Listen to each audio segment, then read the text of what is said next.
उस औरत ने जल्दी से अपने सर पे हाथ रख लिया और कहा, क्या अल्लाह के नबी, क्या कोई इज्जतदार औरत ये काम भी कर सकती है? हजरत आयशा कहती हैं, अल्लाह के नबी को जब पता चला कि जिना का नाम सुन करके उस औरत ने जल्दी से अपने चेहरे पर, अपने सर पर हाथ रख लिया और कहा कि क्या कोई इज्जतदार औरत जिना भी कर सकती है? नबी को उस औरत की ये अदा बहुत पसंद आई कि वो औरत इतनी इज्जतदार औरत है, इतनी पाक दामन औरत है कि जिना का लफ्ज सुन करके उसने कहा कि नहीं, एक इज्जतदार औरत तो ये काम नहीं कर सकती है। आज हालात इतने बुरे हैं मेरे प्यारे साथियों, आज पाक दामन मर्दों और औरतों को तलाश करना मुश्किल हो रहा है। बदकारी इतनी फैल रही है, जिनाकारी इतनी फैल रही है, हराम रिश्ते इतने पनप रहे हैं कि आज पाक दामनी को तलाश करना मुश्किल हो रहा है। मैं मर्दों से भी कहूंगा, मैं अपनी माँ बहनों से भी कहूंगा, उदखुलू फिस्सिल्मि काफ़ा, इस्लाम में पूरे के पूरे दाखिल हो जाओ। अपनी शर्मगाह की हिफाजत करो, अपनी इज्जत की हिफाजत करो। अल्लाह के प्यारे नबी फरमाते हैं, मैं यज़मल्ली मा बैना लिह्यैहि व मा बैना रिजलैहि अज़मन लहुल जन्ना।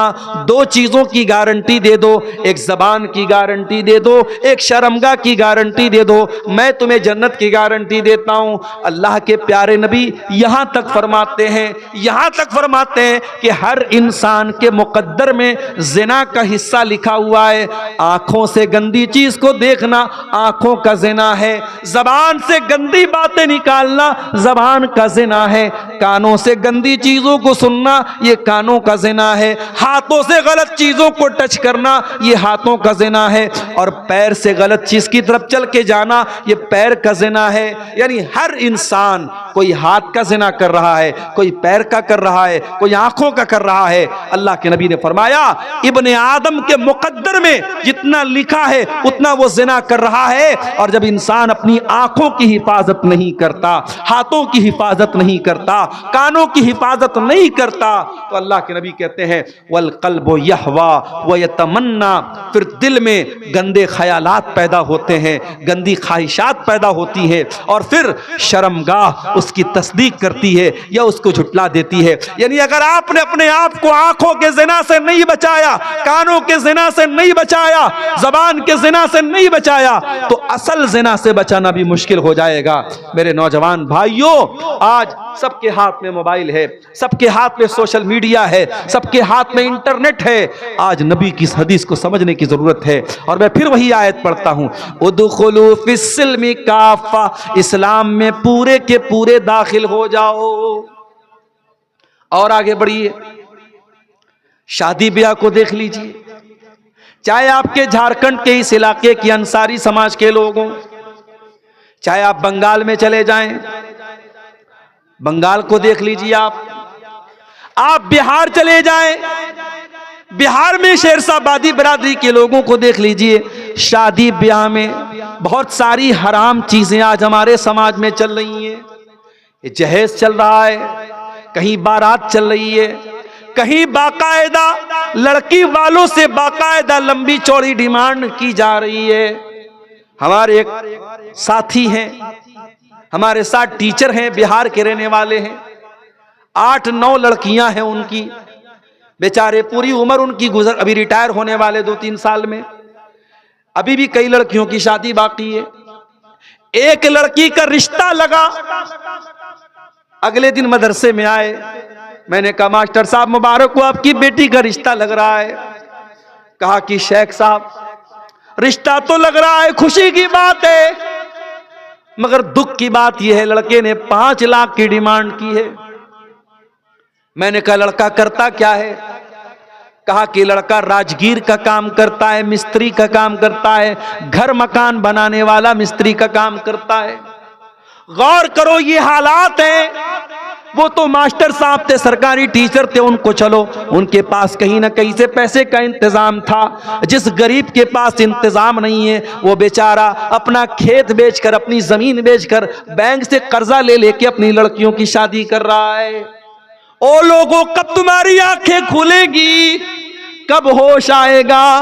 पानी सर से ऊपर जा चुका है। आज इन रस्मों की वजह से कितने गरीब हैं जो अपनी बेटियों की शादी नहीं कर पा रहे हैं। उनकी जवान बेटियां जवानी की दहलीज को पार कर रही हैं। अल्लाह न करे, अल्लाह न करे अगर उन लड़कियों के कदम बह गए, उन लड़कियों ने गलत रास्ता चुन लिया, मेरे प्यारे भाइयों, वो लड़कियां तो गुनहगार होंगी, मगर उसका जिम्मेदार कौन होगा? जिम्मेदार कौन होगा? बड़ी अच्छी पहल अभी बनारस से हुई है। बनारस में अंसारी समाज में एक तंजीम चलती है, बुनकर बिरादराना तंजीम उसको बोलते हैं। उस तंजीम ने अभी एक ऐलान किया है कि कोई जहेज नहीं लिया जाएगा। 4-5 छोटे छोटे बर्तन बाप अपनी खुशी से लड़की को देगा, कोई जहेज नहीं दिया जाएगा। शादी के मौके पर सिर्फ 5 जोड़ा कपड़ा दिया जाएगा, उससे ज्यादा नहीं। बारात नहीं जाएगी। शादी में वलीमा में भी एक तरह का खाना होगा, एक से ज्यादा नहीं होगा। हालांकि अभी ये सारी मीटिंग हुई है, सारा कानून पास हुआ है, अमल हो तो बड़ी बात है, लेकिन ये मीटिंग होना और इस तरीके का कानून बनना ये भी बहुत बड़ी बात है। मैं स्वागत करता हूं इस तरीके की पहल का, और मैं चाहता हूं कि बनारस से निकलने वाली ये आवाज आपके झारखंड, गोड्डा, साहेबगंज और आपके इस इलाके में भी उस पर अमल हो, और यहां भी हमारे जो चाहे अंसारी समाज के लोग या और दूसरी बिरादरी के लोग हों, अपने शादी ब्याह को मेरे साथियों आसान करो। या अय्युहल्लज़ीना आमनु दुखुलू फिस्सिल्मि काफ़ा, ऐ ईमान वालो इस्लाम में पूरे के पूरे दाखिल हो जाओ। जिस इस्लाम को तुम फॉलो करते हो, अगर वो इस्लाम तुमको नमाज पढ़ने का तरीका बताता है, रोजा रखने का तरीका बताता है, ज़कात का हुक्म बताता है, हज का तरीका बताता है, तो वो इस्लाम आपको शादी ब्याह करने का तरीका भी बताता है। नबी की हदीसों में आपको निकाह का चैप्टर भी मिलेगा, नबी की हदीसों में मेहर का बयान मिलेगा, नबी की हदीसों में वलीमा का बयान मिलेगा, लेकिन नबी की कहीं भी हदीसों में आपको जहेज का बयान नहीं मिलेगा, बारात का बयान नहीं मिलेगा।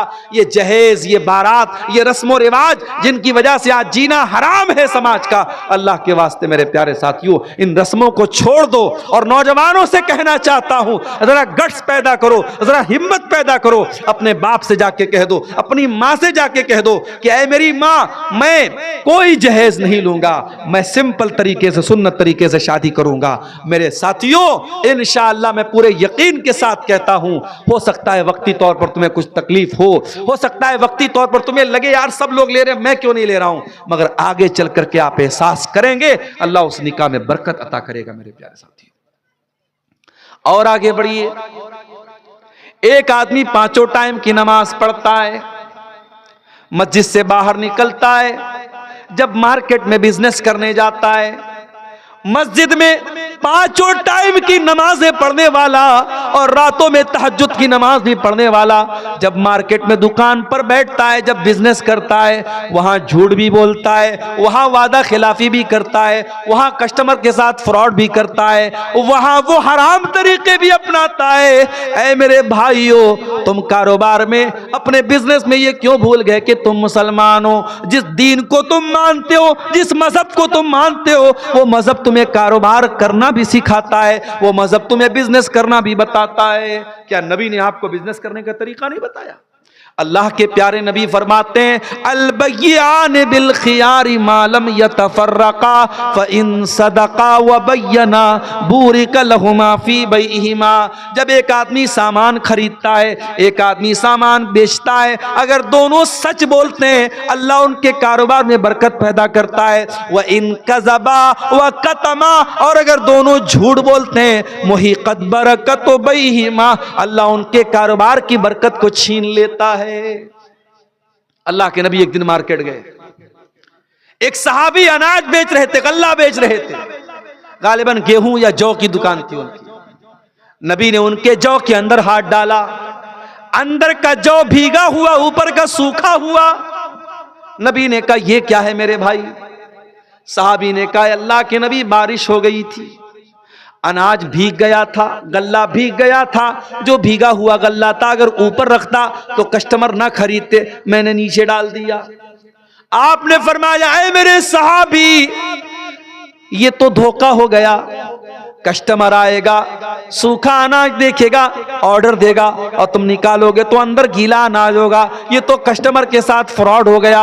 ऐ मेरे सहाबी, मन गश्शना फलैसा मिन्ना, जो कस्टमर को धोखा दे रहा है, जो खरीदार को धोखा दे रहा है, वो हम में से नहीं है। धोखाधड़ी करने वाला हम में से नहीं है। ओ लोगों, आपके नबी ने आपको कारोबार करने का तरीका भी बताया है, जरा पता तो करो। मसला ये है, आज की दुनिया का इंसान पैसा कमाने के लिए बेचैन बना है। पैसा कैसे भी आना चाहिए, हलाल तरीके से आ रहा है या हराम तरीके से आ रहा है, धोखाधड़ी करके आ रहा है, झूठ बोल करके आ रहा है, 420 करके आ रहा है, इससे मतलब नहीं है। अल्लाह के नबी ने फरमाया था, कयामत के पहले कैसा दौर आएगा, याती अलन्नासी ज़मानुन ला युबालिल मरउ मिन ऐना खज़ल माल, इंसान परवाह नहीं करेगा। आपके इसी इलाके में बंधन बैंक, बंधन लोन की शक्ल में औरतों को लोन दिया जा रहा है और बाकायदा इंटरेस्ट पर लोन दिया जा रहा है, और घर की औरतों को इन्वॉल्व करके लोन दिया जा रहा है, और चंद पैसों के लिए, ज्यादा बड़ा अमाउंट नहीं, 5,000, 10,000, 20,000 का अमाउंट बैंक के जरिए इंटरेस्ट पर, ब्याज पर आज मुसलमान ले रहा है। मेरे भाइयों, जिस मुसलमानों के समाज में लाखों करोड़ों रुपए लोग अपने फालतू के शौक पर उड़ा देते हैं, काश हम कोई संस्था ऐसी बनाते, कोई इदारा ऐसा बनाते, कोई यूनिट ऐसी बनाते। हमारा कोई गरीब भाई है, उसको पैसे की जरूरत है, हम कोई ऐसा सिस्टम बनाते, आ मेरे भाई हम तुझे कर्जा देंगे और इसको कोऑपरेटिव बुनियाद पर देंगे, हम तुझे बगैर इंटरेस्ट के कर्जा देंगे, तू धीरे धीरे करके हमारा कर्जा भर देना। ऐसा कोई सिस्टम हम बनाते तो हमारी बहुत सारी कौम के लोग आज ब्याज से बच जाते। ये ब्याज इतनी खतरनाक चीज है, मेरे प्यारे नबी ने फरमाया कि अल्लाह की लानत हो ब्याज खाने वाले पर, ब्याज खिलाने वाले पर, ब्याज की गवाही देने वाले पर और ब्याज लिखने वाले पर, सब पर अल्लाह की लानत। इस गुनाह से मेरे प्यारे साथियों अपनी समाज को हम बचा सकते थे। और आगे बढ़िए, आजकल हमारा नौजवान सट्टेबाजी कर रहा है, जुआ खेल रहा है, ड्रीम 11 के जरिए, ऑनलाइन एप्स के जरिए। पहले लोग जुआ खेलते थे ताश के पत्तों के जरिए, आज जमाना तरक्की कर गया, मोबाइल पर गेम खेल के आज जुआ खेला जा रहा है। एविएटर एक गेम आता है, कैसीनो एक गेम आता है, बहुत सारे गेम आते हैं, उसमें जुआ चल रहा है। और हमारा नौजवान अपनी गाढ़ी कमाई को जुआ में लगा रहा है, सोचता है रातों रात अमीर बन जाएगा। मेरे नौजवानों, अल्लाह के वास्ते ये शॉर्टकट मत अपनाओ पैसा कमाने के, पैसा कमाने का प्रॉपर तरीका अपनाओ, बहुत दौलत मिलेगी इंशाअल्लाह, बहुत बरकत देगा अल्लाह ताला। इसी भारत की सरजमीन पर हमारे सामने बहुत सारी मिसालें मौजूद हैं। चाहे रतन टाटा की जिंदगी आप उठा के देख लें, जो टाटा कंपनी के मालिक थे, अभी हाल में उनका इंतकाल हुआ। चाहे विप्रो कंपनी की असीम प्रेम जी की जिंदगी को आप पढ़ लें, चाहे रिलायंस कंपनी के फाउंडर धीरूभाई अंबानी की जिंदगी पढ़ लें, ये जितने बड़े बड़े कारोबारी हैं, इनकी जिंदगियों को आप उठा के देखें। इन्होंने ग्राउंड से शुरुआत की थी, जमीन से शुरुआत की थी, किसी छोटे बिजनेस से शुरुआत की थी, मेहनत करते रहे, ईमानदारी से लगे रहे, अपने दिमाग का सही इस्तेमाल करते रहे और अपने कारोबार को बहुत आगे लेकर के गए। मेरे प्यारे साथियों, आप हलाल तरीके से बहुत पैसा कमा सकते हो, हराम तरीके से कमा करके अपनी आखिरत को बर्बाद मत करो मेरे प्यारे साथियों। और आगे बढ़िए, उदखुलू फिस्सिल्मी काफा, इस्लाम में पूरे के पूरे दाखिल हो जाओ। हमने ये समझा नमाज पढ़ लिया बस हो गए मुसलमान, मुसलमान के घर में पैदा हुए, खतना करा लिया, सर पे टोपी लगा लिया, लुंगी पहनने लगे, हो गए मुसलमान। नहीं मेरे प्यारे साथियों, इस्लाम पूरी जिंदगी, पूरी लाइफ स्टाइल का नाम है। इस्लाम इस पर भी लागू होता है, आप अपनी बीवी के लिए शौहर कैसे हैं, आप अपने बच्चों के लिए बाप कैसे हैं, आप अपने पड़ोसी के लिए पड़ोसी कैसे हैं। एक इंसान लोगों के साथ बहुत अच्छा सलूक करता है, मगर अपनी बीवी के लिए वो जल्लाद बना हुआ है, बीवी से ढंग से बात नहीं करता, बीवी को हमेशा गुस्सा दिखाता है, बीवी पर हमेशा रोब झाड़ता रहता है, बीवी को गुलाम बना के रखा है। माफ करना मेरे प्यारे साथियों, मैंने अपने कानों से सुना है, कहने वाले यहां तक कहते हैं औरत पैर की जूती है, उसको कभी सर पे न चढ़ाना वरना सर पे चढ़ करके पेशाब कर देगी। ये जुमला मुसलमान कहता है। ओ लोगो, जिस औरत को तुम पैर की जूती करार दे रहे हो, मेरे नबी क्या फरमाते हैं? खैरुकुम li अहलिही व अना खैरुकुम li अहली। ओ लोगो, तुम में सबसे बेहतरीन इंसान वो है जो अपनी बीवी के लिए सबसे अच्छा है, और अल्लाह के प्यारे नबी फरमाते हैं कि मैं अपनी बीवी के लिए सबसे अच्छा हूं। आपकी 9 बीवियां एक साथ रहती थी, आप उनके नखरे भी उठाते थे, आप उनकी ख्वाहिशात को पूरा भी करते थे, उनका हक भी अदा करते थे, सफर में जाते थे, कुरान अंदाजी करते थे, ड्रॉ करते थे, जिस बीवी का नाम आता था उसको लेके जाते थे। अभी कल एक साहब का फोन आया, कहने मौलवी साहब एक मसला पूछना है। मैंने कहा क्या मसला है? कहा अगर किसी की 2 बीवियां हैं और जिस बीवी के पास उसकी बारी लगी है, मान लीजिए हफ्ते में 2 दिन इस बीवी के पास, 2 दिन उस बीवी के पास उसने बारी लगाई है। अब जिस बीवी के पास वो गया है, वो बीवी अगर पाक नहीं है, पीरियड में है, तो क्या वो अपनी पहली वाली बीवी के पास जा सकता है? मैंने कहा तो बड़ा पेचीदा मसला आपने पूछ लिया भाई। मैंने कहा अच्छा आप ये मसला पूछ रहे हैं कि आपकी 2 हैं? तो कहा कि अल्हम्दुलिल्लाह मौलवी साहब मेरी 2 हैं। तो 2 वाले भी कभी कभी फोन करते हैं।